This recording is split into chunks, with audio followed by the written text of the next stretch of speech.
এই পরীক্ষাটা যেহেতু মাধ্যমিক স্ট্যান্ডার্ডের একটা পরীক্ষা, অর্থাৎ ক্লাস 10 পাস করে থাকলেই এই পরীক্ষাতে কিন্তু বসা যাবে।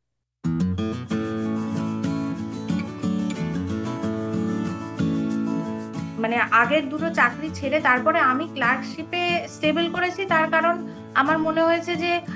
এইটা আমার ওভারঅল সব দিক থেকে ভালো, কাজের মজাও আছে, কাজের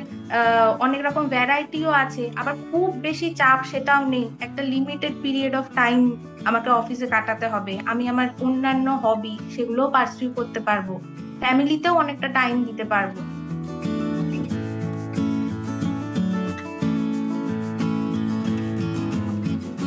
যাদের একটু বয়স কম বা যাদের 30-35 বছর সার্ভিস লাইফ আছে,